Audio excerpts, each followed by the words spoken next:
I can do this all day! Oh, for God's sake. What? Ah, you're finally listening.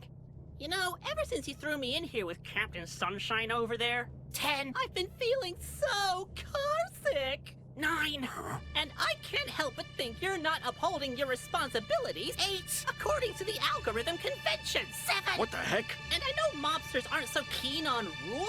6, but come on, where's the effort? Where's the respect? 5, why the last time I was kidnapped? 4, I at least had a 3, 2, 1 duck! Huh?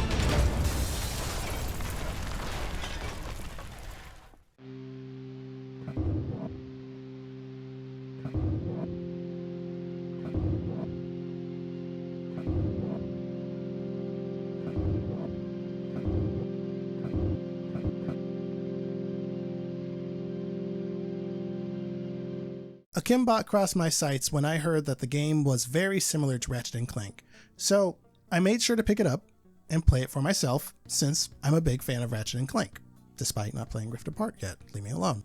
I'll tell it like it is, this game does in fact have a lot of that early Ratchet & Clank DNA, from the third-person gameplay to some of the writing, and I really do mean some.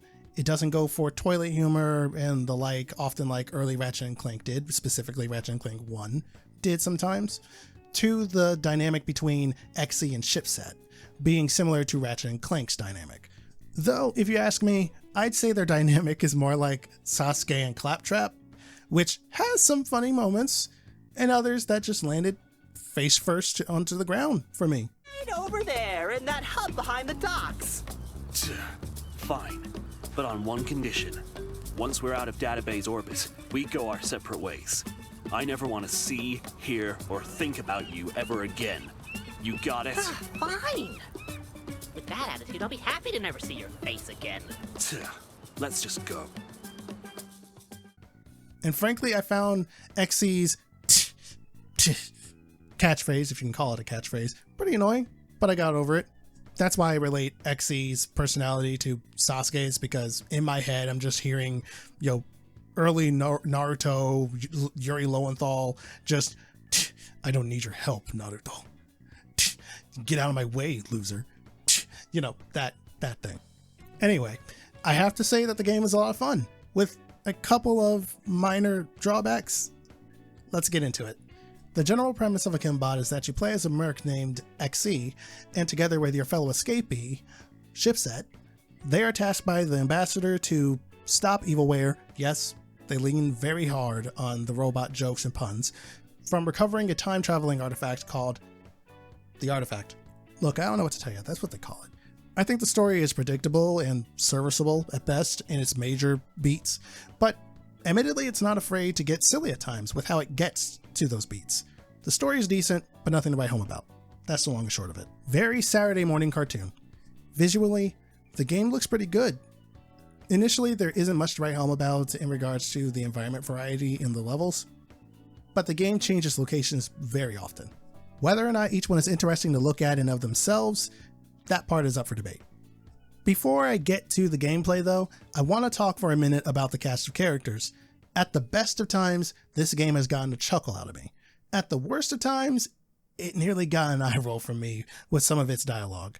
The dialogue is generally pretty witty and has some funny jokes in a mostly non-comedic game that feels more like a Saturday morning cartoon way, like I said earlier.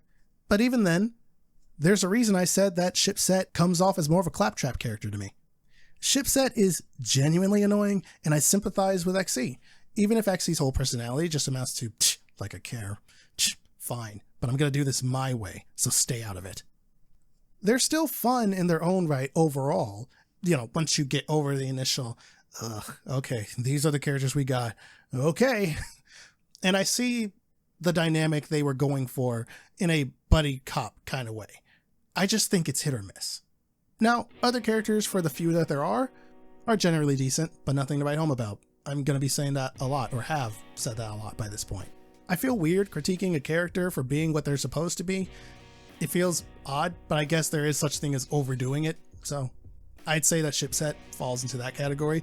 Claptrap, I found him annoying back in the day, but the dialogue he brought and the balance that was there, especially with a larger cast of characters, it was enjoyable. If it was just Claptrap plus you for the whole game and not many other characters, that'd be a different story. Now, digging into gameplay, Akimbot features a lot of different kinds of gameplay, some that you'd expect, but also some that you wouldn't. Most of the time, though, it is your standard third-person shooter with a reliance on a dodge button for avoiding damage, as well as some traversal in some cases. Where'd that H come from? Other times, it's a platformer with some pretty straightforward puzzles thrown into it. What I wasn't expecting were the bits in between, from spaceship combat, which you'd expect from its Ratchet & Clank inspirations, to its driving sections, which are also inspired by, I'd assume, Ratchet & Clank, but also a bit of Jack in some cases, to the little minigame style segments where you take control of ship set for the more unorthodox kinds of gameplay that you would get in this game, like a little beat 'em up section. Or Flappy Bird. Yes, Flappy Bird. A lot of it reminds me of how often PS2 era games would just throw in a new gameplay segment for the heck of it, or to keep the moment-to-moment gameplay fresh. Beyond that, almost every level has its own gimmick. But despite the variety of them, those can also be hit or miss in that department too. There's a level in the game where you have to manage your body temperature, and the only way you can do so is by getting near fire.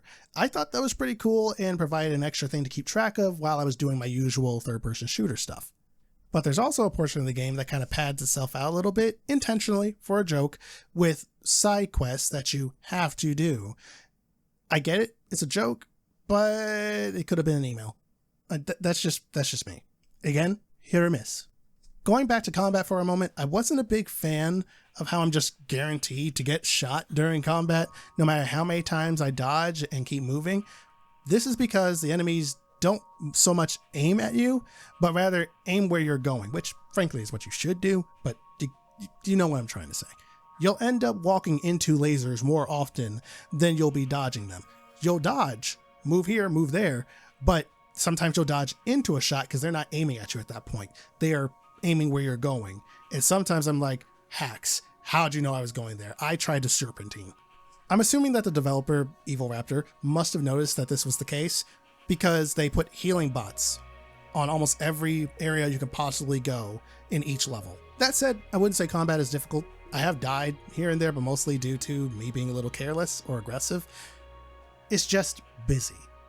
But even then, it's fun. I'm complaining about getting shot, but I didn't say it was boring, did I? Also, the checkpoints are very generous, so, most of the time you die, you shrug and you go, okay, I just gotta do that part again. Spaceship combat is basically on rails, so you don't need to worry about where you're going. Well, kind of. Instead, you're just shooting enemy ships, turrets, and objectives, as well as dodging incoming debris and obstacles as you go. I really enjoyed the spectacle of the spaceship combat, but I'm also happy it didn't happen too often, so it still felt fresh every time it came up.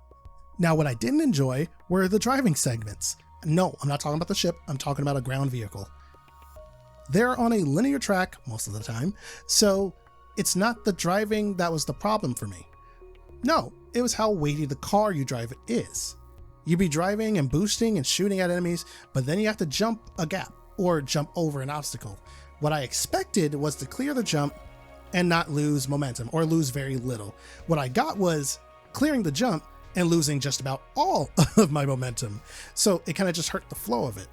More often than not, whenever that happened, I would land and immediately hit the boost so I can get at least back to my regular speed. Weighty driving is fine with me, but in a game where the driving sections are more about speed most of the time, and sometimes you even get a timer, getting halted after every jump gets really annoying. But let's reel it back real quick and look at the bigger game, the bigger picture. I have some grievances here, I have some complaints there, but I also have a lot of good things and have had a lot of good things that I've said about the game. As a first title from Evil Raptor, I've got to say that this is a solid game overall, and I'd like to see what they wind up doing next from here. Akimbot is a 8 to 10 hour game with a lot of hit or miss wit, some solid gameplay, and a predictable but enjoyable story. All for $20.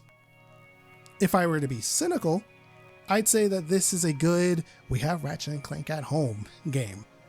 But I think it does a bit more of its own thing in that department to warrant not getting that label. At least, it won't get that label from me. So, Akimbot gets a go for it from me. Akimbot is available on PC, GeForce Now, PS5, and Xbox Series X and S. And with that, I hope you all enjoy your stay. I'm TUSDarryl, and I'll catch you guys next time. Bye!